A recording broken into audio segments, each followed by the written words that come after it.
नमस्कार, हिमाचल खबरनामा के इस अंक में मैं गजेंद्र शर्मा आपका स्वागत करता हूं। आइए नजर डालते हैं कुछ खास सुर्खियों पर।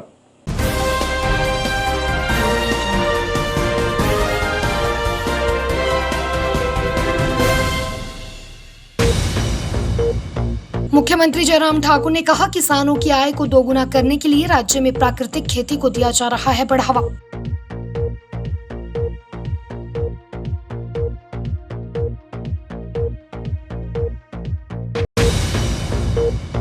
भाजपा युवा मोर्चा प्रदेश कार्य समिति सदस्य डॉक्टर सुकृत सागर ने कहा, देहरा विधायक का भाजपा को विपक्ष बोलना जिस थाली में खाना उसी में छेद करने जैसा।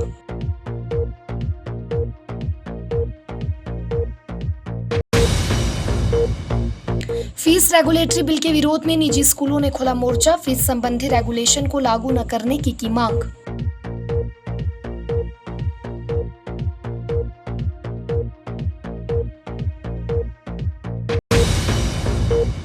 पूर्व परिवहन मंत्री जीएस बाली ने भाजपा सरकार पर साधा निशाना, कहा आगामी उपचुनावों में कांग्रेस की जीत निश्चित।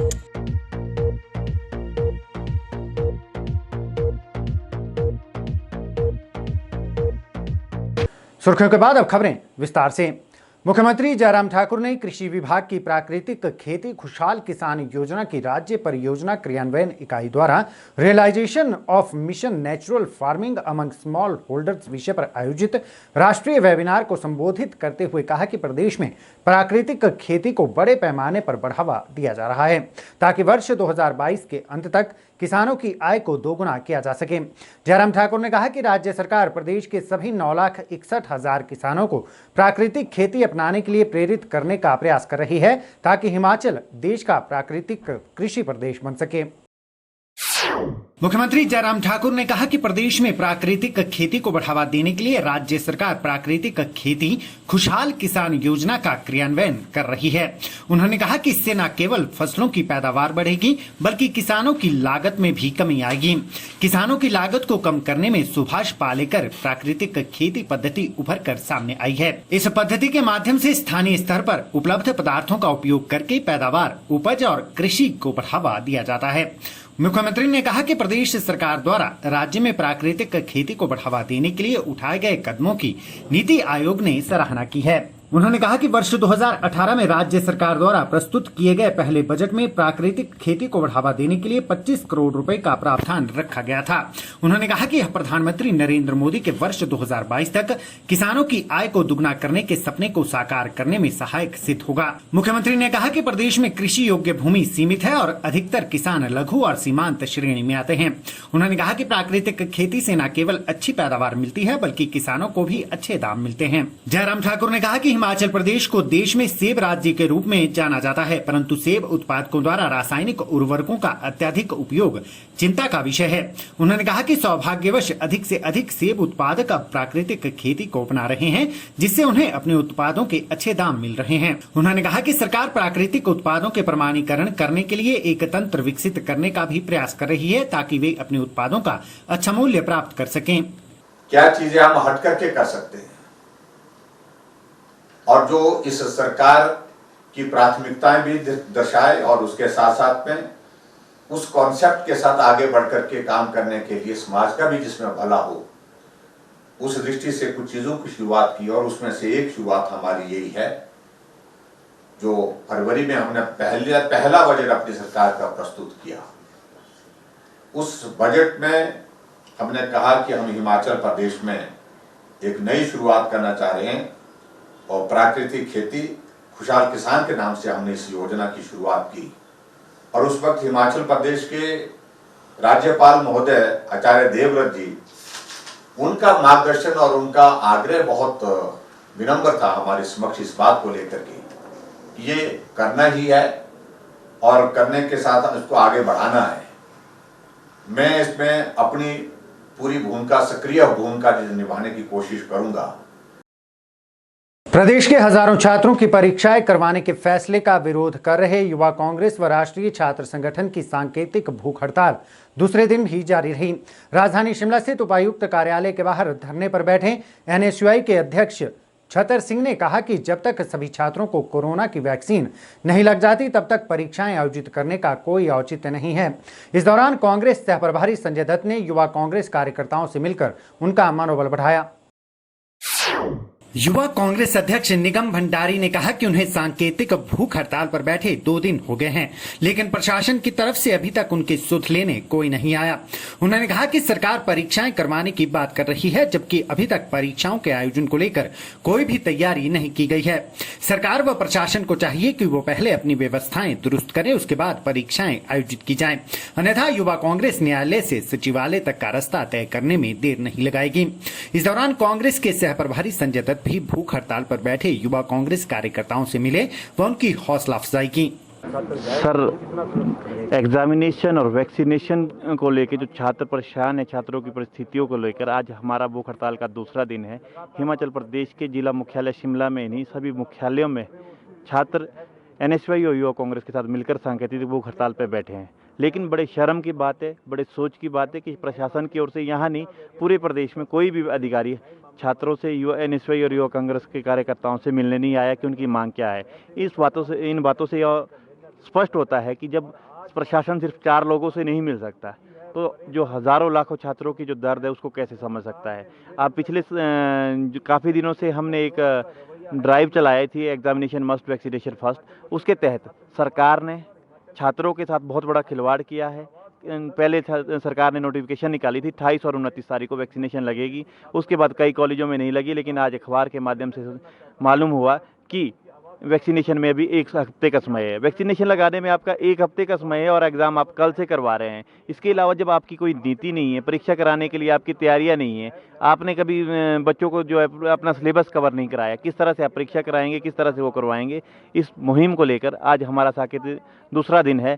यदि सरकार नहीं मानती है तो हम न्यायालय से लेकर सचिवालय तक के दस्तक देने के लिए बिल्कुल तैयार हैं। प्रदेश में होने जा रहे उपचुनावों को लेकर प्रदेश के दोनों मुख्य राजनीतिक दल संगठन को मजबूत करने में जुट गए हैं। एक तरफ भाजपा मिशन रिपीट का सपना देख रही है तो वहीं दूसरी ओर कांग्रेस पार्टी भाजपा सरकार द्वारा किए गए कार्यों को अधूरा विकास बताकर अपनी जीत के दावे कर रही है। पूर्व परिवहन मंत्री जीएस बाली ने भी दावा किया है कि फतेहपुर विधानसभा क्षेत्र में होने जा रहे उपचुनाव में जीत कांग्रेस की ही होगी। उन्होंने प्रदेश सरकार पर जुबानी हमला बोला और सरकार को हर मोर्चे पर विफल करार दिया। पूर्व परिवहन मंत्री जीएस बाली ने कहा कि उनके साथी सुजान सिंह पठानिया के निधन के बाद जिला कांगड़ा के फतेहपुर क्षेत्र में उपचुनाव होने जा रहे हैं, जिसके लिए उनके बेटे फ्रंटलाइनर के रूप में मौजूद हैं। जीएस बाली ने कहा कि भाजपा सरकार से इस समय प्रदेश के लोग खासे परेशान हैं, क्योंकि भाजपा कार्यकाल के दौरान जिस प्रकार देश में महंगाई बढ़ती जा रही है, ऐसे में गरीब तबके के लोगों का जीना मुश्किल हो गया है। पेट्रोल, डीजल समेत खाद्य वस्तुओं के दामों में हो रही बेतहाशा वृद्धि से आम लोगों को 2 जून की रोटी का गुजारा करना मुश्किल हो गया है। वहीं प्रदेश में रोजगार न मिलने से युवा बेरोजगारी की मार झेल रहे हैं। जीएस बाली ने आरोप लगाया कि भाजपा के शासनकाल के दौरान कानून व्यवस्था पूरी तरह चरमरा चुकी है। जीएस बाली ने फतेहपुर वासियों से अपील की है कि आगामी दिनों में यहां होने जा रहे उपचुनावों में कांग्रेस को विजयी बनाएं ताकि क्षेत्र का विकास हो सके। ये हमारे साथी श्री सुजान सिंह पठानिया जी के निधन के बाद हो रहा है और उनके बेटे जो हैं वो फ्रंट रनर हैं कांग्रेस पार्टी की टिकट के लिए। तो इसमें जो लोग हैं इस वक्त वो परेशान हैं बीजेपी सरकार से, मोदी सरकार से, स्टेट में जो बीजेपी की सरकार है उससे।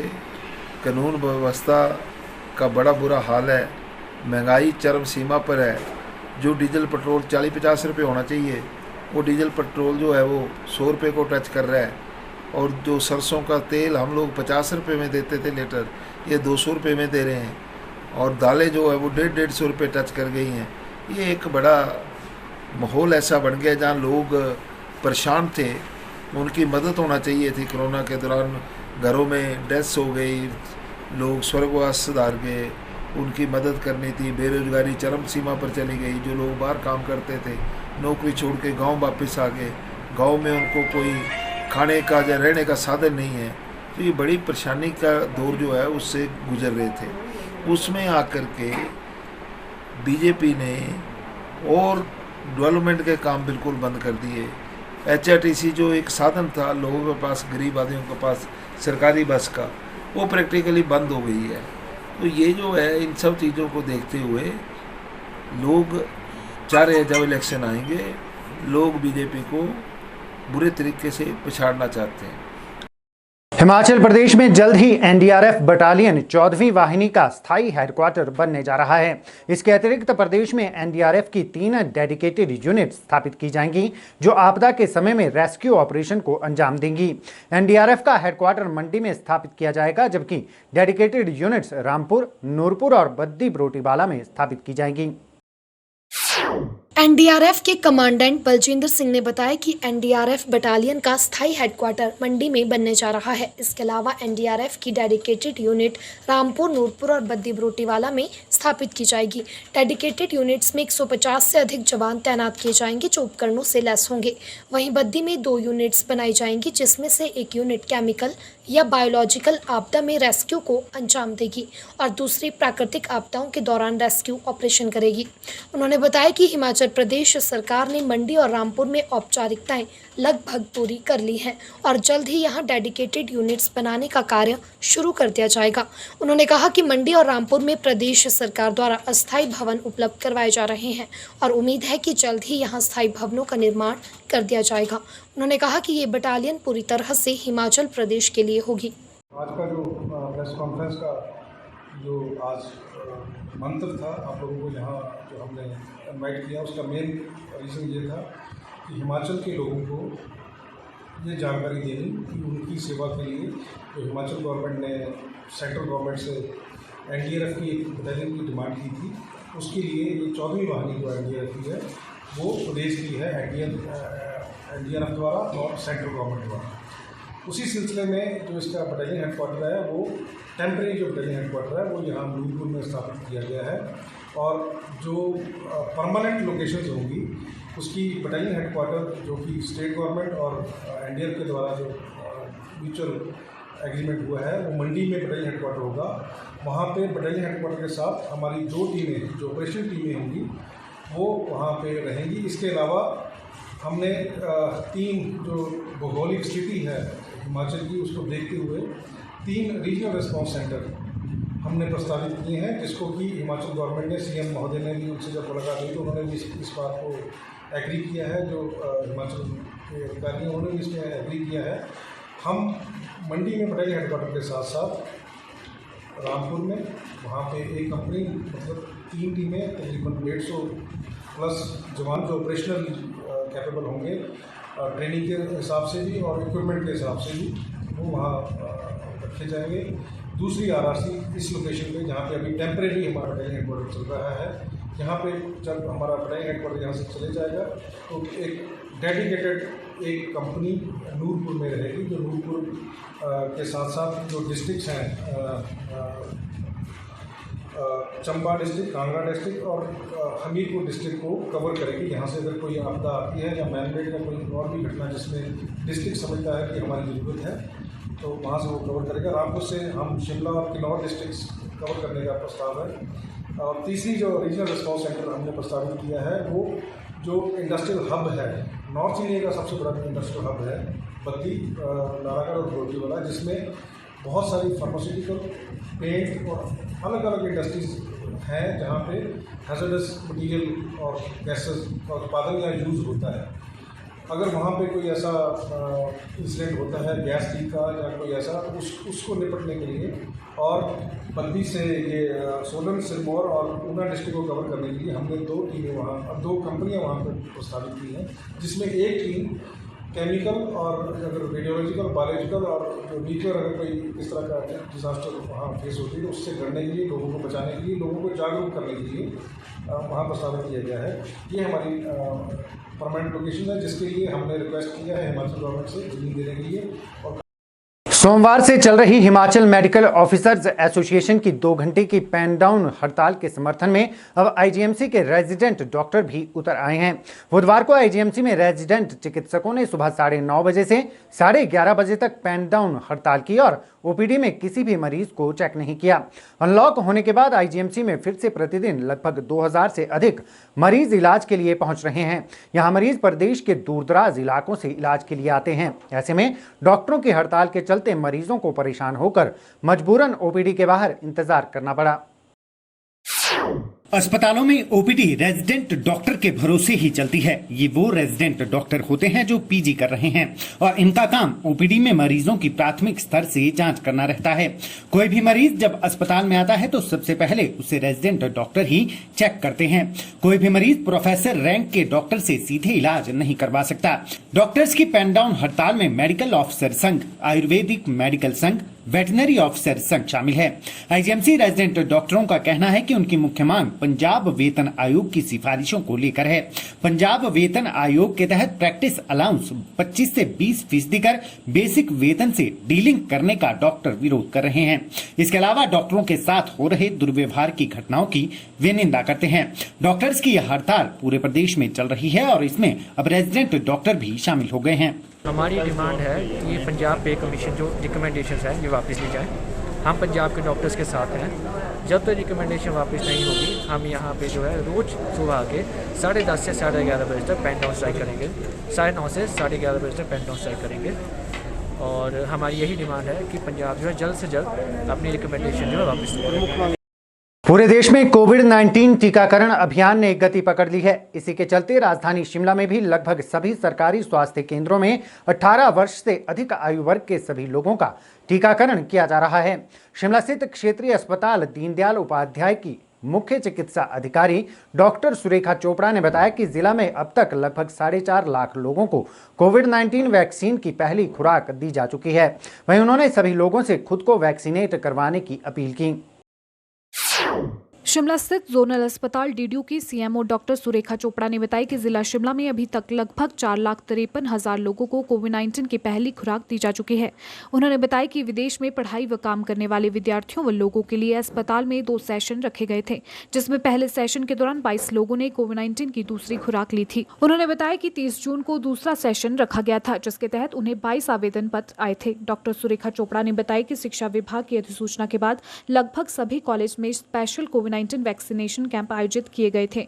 वहीं उन्होंने बताया कि ब्लॉक स्तर पर स्कूल व कॉलेज के विद्यार्थियों के लिए कोविड-19 वैक्सीनेशन शिविर आयोजित करवाए जाएंगे ताकि ज्यादा से ज्यादा विद्यार्थियों को परीक्षाओं से पहले वैक्सीनेट किया जा सके। शिमला में देखें तो हमारे 4.5 लाख से अधिक वैक्सीन लग चुकी है। 4 लाख लगभग 53,000 वैक्सीनेशन हमने कल तक कर दी थी और आज भी वैक्सीनेशन सेशन हमारे जारी हैं। आज केवल हम 45 वर्ष से अधिक और हमारे जो हेल्थ के वर्कर और फ्रंटलाइन वर्कर्स जिनकी सेकेंड या फर्स्ट डोज अभी ड्यू है उनकी वैक्सीनेशन इस वक्त चल रही है। हमने 2 सेशंस रखे थे जो फॉरेन जाने वाले स्टूडेंट्स हैं। जो एक सेशन हमारा पहले हो चुका है उसमें 22 लोग उस दिन आए थे वैक्सीन लगाने के लिए और आज जो सेशन इस वक्त जारी है उसमें हमारे पास उसमें भी अब तक 22 आवेदन पत्र प्राप्त हुए हैं, लेकिन कुछ और आवेदन पत्र अभी ही आए हैं, तो उन सब की वैक्सीनेशन इस टाइम जारी है। वाम दलों के राष्ट्रव्यापी आह्वान पर सीपीआईएम ने प्रदेश के जिलों और ब्लॉक मुख्यालयों पर बढ़ती महंगाई के खिलाफ प्रदर्शन किया। इसी के तहत राजधानी शिमला में भी पार्टी कार्यकर्ताओं द्वारा उपायुक्त कार्यालय के बाहर धरना प्रदर्शन कर प्रदेश सरकार के खिलाफ जमकर नारेबाजी की गई। माकपा कार्यकर्ताओं ने बढ़ती महंगाई के खिलाफ राजधानी के लोअर बाजार से होते हुए नाज चौक तक रैली भी निकाली। ये जो महंगाई है वो आसमान छू रही है, जिससे आम जनता के जो 2 वक्त की रोजी रोटी हासिल करना मुश्किल हो गया है, क्योंकि कोरोना काल के समय अर्थव्यवस्था चौपट हुई, नौकरियां ख़त्म हुई। उस प्रक्रिया में जो लोगों की स्थिति और बिगड़ी, इस स्थिति में ये सरकार लोगों की सहायता के बजाय केंद्र सरकार भी राज्य सरकार भी वो जनता की जेब से और पैसे निकाल रही है महंगाई बढ़ाकर। और महंगाई का मुख्य बढ़ने का कारण जो है वो पेट्रोलियम पदार्थों, तेल, डीजल, गैस की कीमतें जो है उस पर जो एक्साइज ड्यूटी है वो बढ़ रही है, जो कि हमारे देश में 2014 के बाद अभी तक 125% बढ़ी है, जिससे आम महंगाई बढ़ रही है और आम जनता जो है उसको जो है वो खरीद करना मुश्किल हो गया। और ये सरकार जहां उसको राहत देनी चाहिए थी, ये डिपो में राशन की कीमतें बढ़ा रही है, तेल की कीमतें बढ़ा रही है और बिजली, पानी और कूड़ादान के जो बिल हैं उनको भी बढ़ा रही है। लोगों को राहत नहीं दे रही है, दूसरी तरफ मुनाफाखोरी जमाखोरी के लिए जो है वो बड़े व्यापारियों को छूट दे रही है, उनके मुनाफे बढ़ रहे हैं। इसीलिए ये अखिल भारतीय स्तर पर जो ये अभियान था 16 से 30 जून तक, ये आज उसका अंतिम चरण है और ये सभी पार्टियों की और हमारी पार्टी की भी मांग है कि सरकार इस महंगाई पे अंकुश लगाए। नंबर 1 वो तेल और पदार्थों पर जो है पेट्रोलियम पदार्थों पर जो एक्साइज ड्यूटी है उसको कम करे। ये जो कालाबाजारी जमाखोरी के बंद करने के लिए जो है वो एसेंशियल सर्विस जो एसेंशियल कमोडिटी एक्ट जो है उसको बहाल करे और इसको बंद करे। इसके साथ साथ जो है आम जनता को 10 किलो राशन मुफ्त में 6 महीने के लिए दे और साथ में जो आयकर सीमा से बाहर है उनको 7,500 रुपये जो है प्रति माह जो है दे। ये जो है हमारी मांग है ताकि आम जनता का जो जीवन है वो सुखी हो और महंगाई से जो है वो राहत मिले। राजधानी शिमला में कई जगहों पर देश की महान विभूतियों की प्रतिमाएं स्थापित की गई हैं। इन मूर्तियों की साफ सफाई के लिए भाजपा द्वारा विशेष अभियान चलाया गया है। इसी के चलते रिज मैदान पर राष्ट्रपिता महात्मा गांधी की प्रतिमा की सफाई की गई। इससे पूर्व में अटल बिहारी वाजपेयी, भीमराव अंबेडकर एवं लाल बहादुर शास्त्री की प्रतिमाओं की सफाई हो चुकी है। भाजपा जिलाध्यक्ष रवि मेहता ने बताया कि जिस प्रकार से आज महात्मा गांधी की प्रतिमा की सफाई हुई है, उसी प्रकार आने वाले समय में अन्य महान विभूतियों की प्रतिमाओं की सफाई की जाएगी। डॉक्टर श्यामा प्रसाद मुखर्जी जी के पुण्यतिथि से और उनकी जन्म तिथि जो 6 जुलाई को आने वाली है, देश भर में विभिन्न तरह के अभियान लेकर के चल रही है। एक इस कार्यक्रम के निमित्त स्वच्छता भी एक देश भर का जो आदरणीय प्रधानमंत्री नरेंद्र मोदी जी का एक मिशन है, उसको लेकर के स्वच्छता अभियान भी है।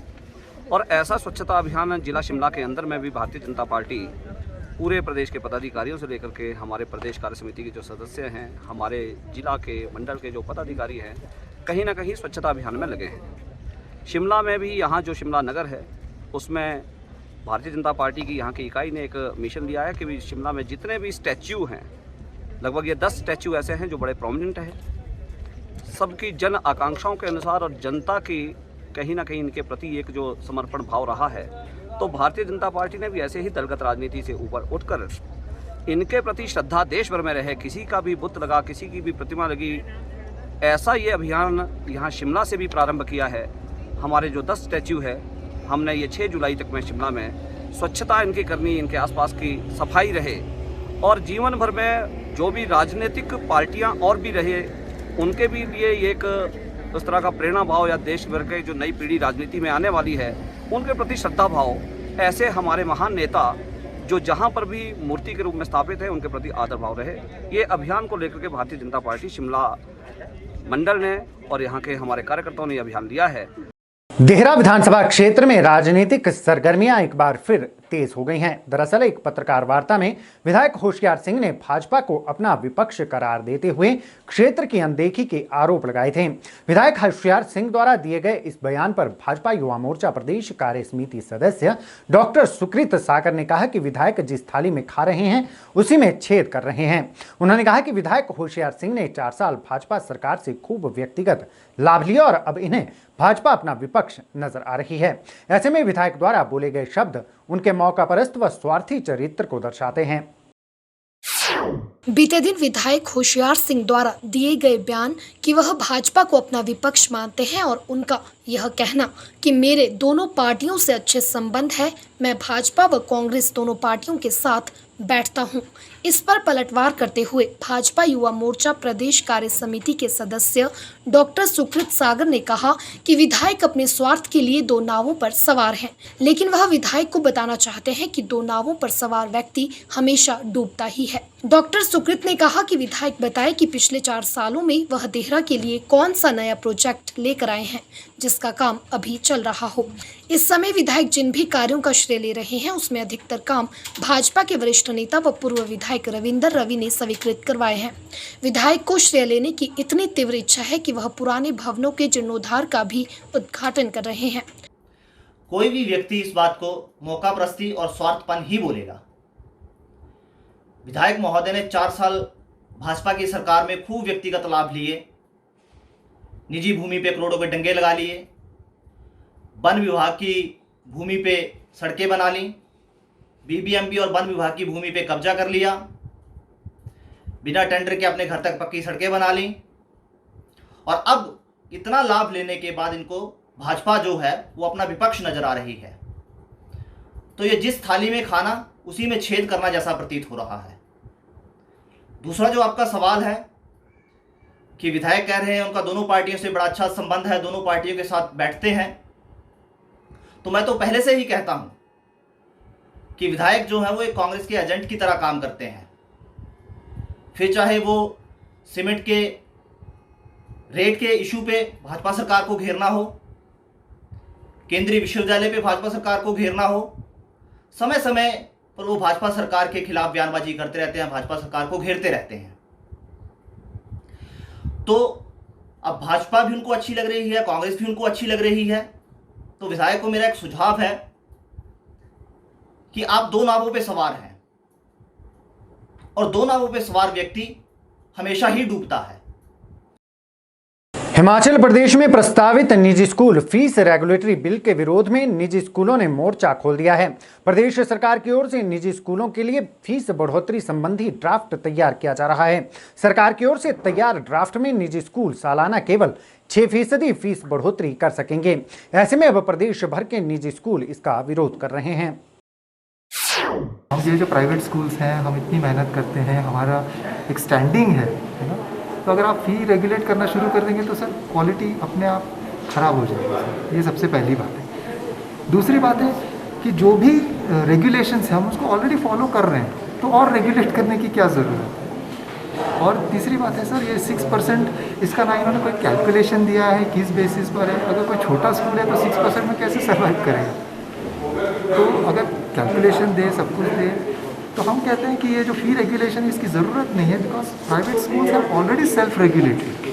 पिछले साल ही हम मिले थे, हमारी बात हुई थी एजुकेशन डिपार्टमेंट से, हम ऑलरेडी उनके साथ बैठकर रेगुलेट कर चुके हैं। इसके बावजूद अगर फ़ी रेगुलेशन आ रहा है तो और क्या रेगुलेट कर रहे हैं। तो ये बातें हैं। तो हमारी बहुत सारी कंसर्न्स हैं। ऑलरेडी सुप्रीम कोर्ट का जजमेंट है कि there should be no interference, है ना। रेगुलेशन एक बात है, पर this is just plain interference. आश्वासन तो मिला है कि that he will look into the matter, he will read our concerns, कम से कम he will present it. We expect and hope. Himachal Pradesh में 1 जुलाई से लंबे समय बाद इंटरस्टेट रूट बहाल हो रहे हैं। रूट बहाली के लिए परिवहन महकमे ने अपनी तैयारियां पूरी कर ली हैं। बात सिरमौर जिला की करें तो यहां नाहन डिपो से 8 इंटरस्टेट रूटों पर HRTC की बसें चलनी शुरू हो जाएंगी। अड्डा प्रभारी सुखराम ठाकुर ने बताया कि करीब 45 दिनों बाद इंटरस्टेट बस सर्विस शुरू हो रही है। उन्होंने बताया कि सरकार के निर्देशानुसार बसें 50% सवारियों के साथ चलेंगी और इस दौरान सभी सवारियों को कोविड-19 प्रोटोकॉल का पालन करना होगा। देखिए, जो हमारा लगभग पौने 2 महीने के बाद जो इंटरस्टेट शुरू होने जा रहा है, वो जो हम कल से शुरू करने जा रहे हैं सरकार के दिशा निर्देश के अनुसार।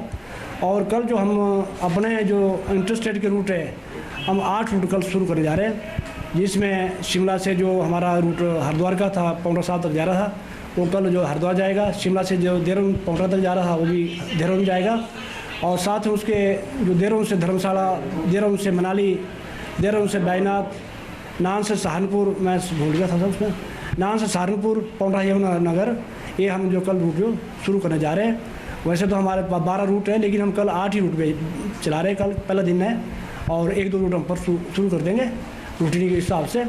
तो बाकी जहाँ तक गाड़ियों में ऑक्यूपेंसी का सवाल है, वो 50% के हिसाब से चलेगी, जैसे सरकार के दिशा निर्देश है। और यात्री, कोई भी यात्री गाड़ी के अंदर बिना मास्क के नहीं बैठेगा और सोशल डिस्टेंस बना कर रखेगा। और परिचालक का भी यही कर्तव्य है कि वो यात्रियों के साथ सोशल डिस्टेंस बना के रखे और प्रॉपर्ली सवारियों को गाइड करे, यात्रियों को गाइड करे। और बस से जो है, वैसे तो हमने साफ़ सफाई करा दी है, सैनिटाइज कर दी है, लेकिन जहाँ ऐसा लगेगा परिचालक चालक को, वहाँ जैसे हमारे दूसरे डिपो में गाड़ी जाएगी, वहाँ सैनिटाइज कर दी जाएगी। स्मार्ट सिटी धर्मशाला के तहत जल शक्ति विभाग द्वारा एक प्रोजेक्ट बनाया जा रहा है, जिसके अंतर्गत अब विभाग द्वारा लोगों के घरों में बने शौचालयों के सेप्टिक टैंक खाली करने का काम भी किया जाएगा। इसको लेकर विभाग ने स्मार्ट सिटी प्रोजेक्ट के साथ मिलकर योजना तैयार की है।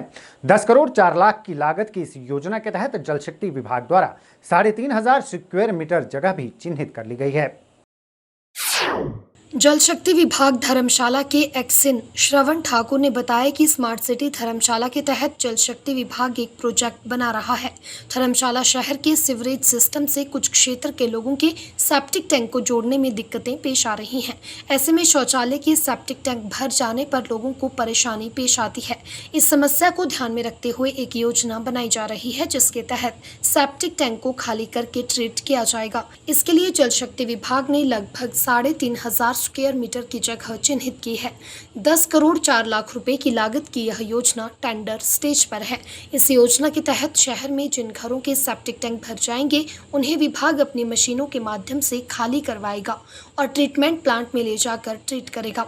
इसके लिए विभाग द्वारा कुछ चार्जेस लिए जाएंगे। वर्तमान में निजी स्तर पर लोग सेप्टिक टैंक खाली करवाते हैं तो उसकी एवज में उन्हें हजारों रुपए देने पड़ते हैं, जबकि विभाग की जो योजना है उसके तहत सेप्टिक टैंक खाली करने के लिए 400 से 500 रुपए लिए जाएंगे और सरकार द्वारा उपलब्ध करवाई गई मशीनरी के माध्यम से यह कार्य किया जाएगा। विभाग द्वारा सिर्फ लेबर चार्जेस ही लिए जाएंगे। तो लोगों के सेप्टिक टैंक हैं, किसी कारण हमारे जो सीवरेज सिस्टम है धर्मशाला टाउन की जो सीवरेज सिस्टम है उससे हम जोड़ नहीं पा रहे हैं। तो लोगों को अपने जब सेप्टिक टैंक भर जाते हैं तो उनको दिक्कतें आती हैं अपने खाली करने के लिए। तो हमने उस चीज़ को ध्यान में रखते हुए एक हमने स्मार्ट सिटी के तहत प्रोजेक्ट बना रहे हैं, जो सेप्टिक टैंक खाली करके उसको हम ट्रीट करेंगे, जिसके लिए हमने जगह भी चिन्हित कर ली गई है 3,500 स्क्वायर मीटर के करीब। और साथ में इसकी लागत 10.4 करोड़ के करीब है और वो भी टेंडर स्टेज पे है।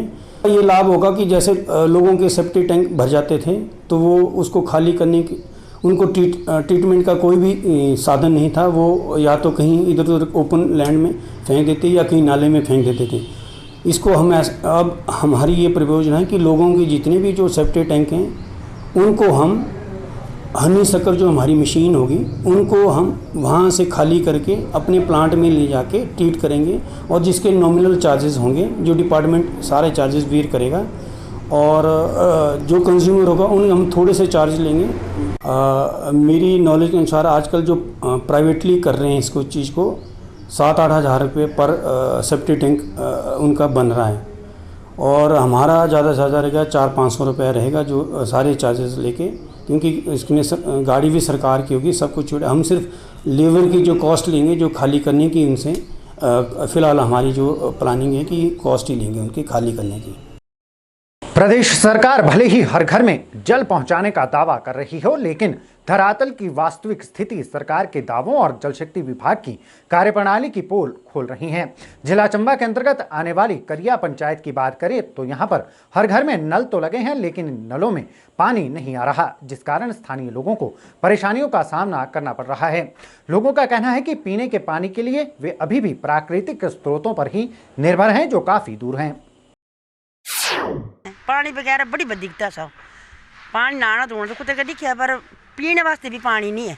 कोई सराई का भरना, कोई कुत्ते का भरना, पानी देती कलोनी जाना पानी लैने ता पानी पीने वास्ते आना। अब पिछे दे भी अस तो सारे का साइन करवाए, ठीक है, प्रधान का गए मैंने भाई वो करना पर अस एप्लीकेशन देनी है, बोले दे दो किया नींदा, बोले पानी है, फिर भी पानी नहीं आया। वो मत दिन हुई है पानी, महीने 2-2.5 महीने हो गए पानी वगैरह। पानी होना चाहिए 3-4 घंटे पानी होना चाहिए। पानी की समस्या जी, पानी नहीं आता है ना रात को ना दिन को। कोई महीना हो गया जी, ज़्यादा महीना हुई है जी ज़्यादा। पहले तो आंदा भी थी थोड़ा, अब नहीं आंदा जी। कैसे करना जनाब, 1 लोटे भी गुजारा करते हैं, क्या करना, कहीं से ले आया तो गुजारा हो गया। मांग तो की है, प्रधान के पास गए हैं, वो भी आए हैं बेचारे, फिर बस हट दे चले जाते हैं। पानी होना चाहिए हमारे लिए, और क्या है ना, पानी होना चाहिए। यही पानी बिल्कुल नहीं है, हमारा माल भी तीना मर गया और प्यासा मर गया। सर हमें पानी की दिक्कत आ रही है, बार बार हम प्रशासन से भी आज गए थे, हमसे उनसे भी रिक्वेस्ट की है कि पानी की हमें बहुत दिक्कत आ रही है। उन्होंने प्रशासन तो आया कि पानी आ गया, उन्होंने आज एक्शन साहब को ही फ़ोन किया है, वो कहते हैं हम देखते हैं, सुन लेते हैं क्या करते हैं। हम कहते हैं कि टाइम से आए, 4-5 घंटे छोड़े पानी पर, प्रेशर से डोले, पानी का प्रेशर ही नहीं बन रहा, लाइन देखते नहीं है, आते नहीं कोई ठीक करने को। दिक्कत है नहाने धोने की, कपड़े धोने की सर, पानी पीने के नहीं ले रहा, पानी हम नीचे से ला रहे हैं NHPC से पीने के लिए 2 टाइम में, सुबह शाम। हम यही मांग है हमारी प्रशासन से भी और सरकार से भी, टाइम से आए, हर किसी को जो है सहूलत मिले पानी सर। एक तो सोर्स में भी कम पानी आ रहा है और उसकी वजह से जो है लोगों को दिक्कतों का सामना करना पड़ रहा है।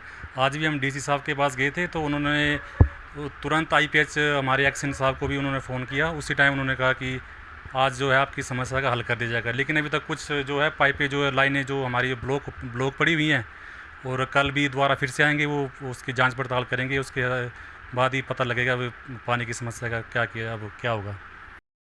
राजधानी शिमला के बाजारों में अतिक्रमण कर कारोबार कर रहे दुकानदारों और अवैध रूप से रेहड़ी फड़ी लगाने वालों पर नकेल कसने के लिए नगर निगम द्वारा एक विशेष अभियान चलाया गया है। निगम के अतिरिक्त आयुक्त अजीत भारद्वाज ने बताया कि यह अभियान जिले में 25 जून से चलाया जा रहा है, जिसके तहत निगम की टीम द्वारा बाजारों का औचक निरीक्षण कर अतिक्रमण करने वालों पर सख्त कार्रवाई अमल में लाई जा रही है। नगर निगम शिमला के अतिरिक्त आयुक्त अजीत भारद्वाज ने बताया कि निगम द्वारा बाजारों में अतिक्रमण कर रहे लोगों के खिलाफ 25 जून से एक विशेष अभियान चलाया जा रहा है।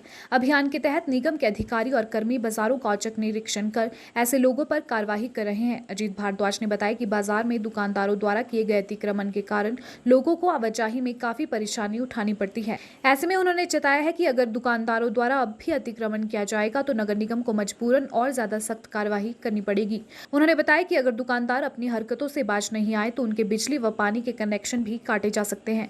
वहीं उन्होंने बताया कि इस विषय को लेकर व्यापार मंडल के कुछ लोग उनसे मिले भी थे, जिन्होंने उन्हें आश्वासन दिया है कि वे अब बाजारों में अतिक्रमण नहीं करेंगे। बता दें, मंगलवार को नगर निगम की टीम द्वारा लोअर बाजार, राम बाजार और गंज बाजार में औचक निरीक्षण किया गया था, जिसके बाद कुछ दुकानदार अभी भी अपनी हरकतों से बाज नहीं आ रहे हैं। अभी तक तो पहले और दूसरे फेज़ में यही रहेगा कि हम उनको समझाएं, थोड़ा सा देखें कि लोगों को दिक्कत नहीं होनी चाहिए। उसके बाद अगर फिर भी नहीं मानते हैं तो उसके बाद बहुत प्यूनिटिव क्लॉजेज हैं जिसमें सज़ा का प्रावधान है, चाहे बिजली काटनी है उनकी, चाहे पानी काटना है उनके रेजिडेंस का या उनकी दुकान का, उसके बाद का वो एक प्रावधान है। परंतु मुझे उम्मीद है जैसे कि व्यापार मंडल के लोग मिले यहाँ पर और उन्होंने एश्योर किया कि ऐसा नहीं होगा, तो मुझे उम्मीद है कि अब ये नहीं करेंगे। इक्का दुक्का अगर होंगे तो उन पर कार्रवाई करेंगे और सख्त कार्रवाई करेंगे। भाजपा के राष्ट्रीय अध्यक्ष जेपी नड्डा के गृह जिला में बगावत के सुर सुनाई देने लगे हैं। जिला के 2 विधानसभा क्षेत्रों झंडूता और सदर में कार्यकर्ताओं और विधायकों के बीच नाराजगी की बातें सामने आई हैं। सदर मंडल अध्यक्ष ने तो सोशल मीडिया पर पोस्ट शेयर कर नाराजगी भी जाहिर कर दी है। वहीं झंडूता मंडल के नाराज कार्यकर्ताओं की गुप्त मंत्रणा की भी सियासी गलियारों में गूंज है। सूचना मिलते ही पार्टी के जिलाध्यक्ष स्वतंत्र सांख्यान डैमेज कंट्रोल के लिए जुट गए हैं। जिलाध्यक्ष स्वतंत्र सांख्यान का कहना है कि पार्टी एक परिवार है और परिवार में मनमुटाव चलता रहता है, जिसे मिल बैठकर सुलझाया जाएगा। पार्टी का बहुत ही अंदरूनी मामला है। मुझे लगता है कि ये आपसी समझबूझ से तय कर लिया जाएगा। बहुत बड़े इश्यूज नहीं हैं, बैठ करके इनको सॉर्ट आउट कर लिया जाएगा। परिवार बहुत बड़ा है, ऐसे छोटे मोटे घटनाक्रम हो जाते हैं, होते रहते हैं और इसको हम बहुत संजीदगी से आपस में भाईचारे के उसमें इसको पूरा करेंगे और एक बहुत बड़े इशू है। हिमाचल खबरनामा के इस अंक में इतना ही। नमस्कार।